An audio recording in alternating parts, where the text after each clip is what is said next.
All right, for this week's cool tech tool, I'm going to talk to you about using canned responses in Gmail. Canned responses are awesome.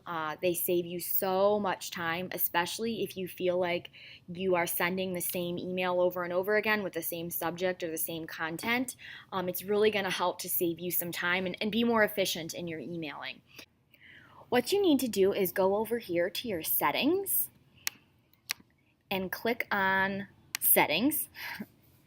And we need to make sure that canned responses is enabled. So canned responses is what Google calls a lab.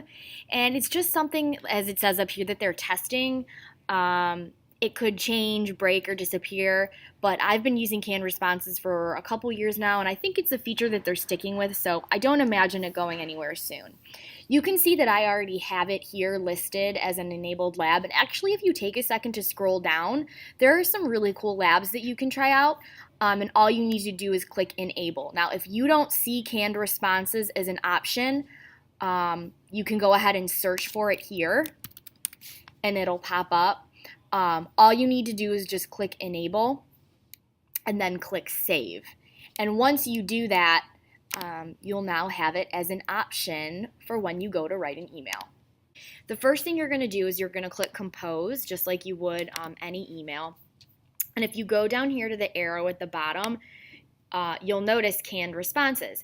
You'll see that I have a lot because I was doing keyboarding last year, and a lot of the times that felt like I was sending the same email over and over again. So canned responses really help me with that. I'll just show you an example. You can see canned responses are broken down into 3 categories. Insert. So this is where your saved ones are.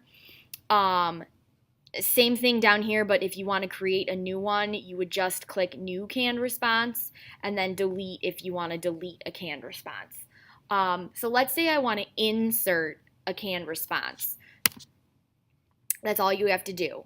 And this is one that I sent to a lot of students, and I didn't want to type over and over again, so all I would do was just pull this up and then BCC, which is blind carbon copy, the students, so the students wouldn't know it was getting to multiple students, and I was only sending the email one time, so it was really a time saver.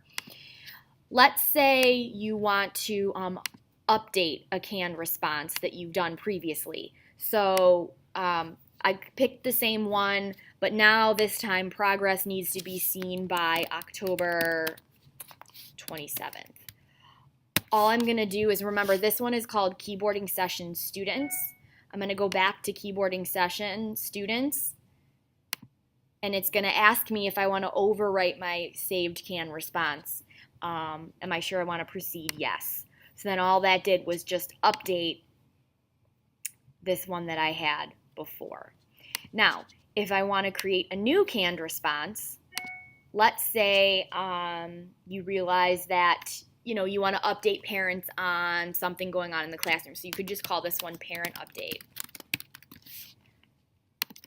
And then you could just say, dear parents, hope you have a great weekend. Here is what happened this week in class. And maybe you could break it down into categories. You want to talk about projects. You want to talk about what we're reading. Maybe you want to talk about upcoming events. So then all you would have to do is each week go back in, and it would save this for you. You would just have to update. So I'm going to go here, and I'm going to go to canned responses, and I'm going to go to, let's see, new, and I'm going to call this one parent update, and that's it. So if you X out of it, and you go back to canned response, you will now see that parent update has been, chose the wrong one. Make sure that you're choosing insert instead of save. So I go ahead and I go to insert, and there it is. It even, if you notice, it even saves your signature down at the bottom. So that's it. I hope you find canned responses to be helpful. I know that I do. I use them a lot for a variety of reasons. And let me know if there's any other questions that you have. Have a great day, everyone.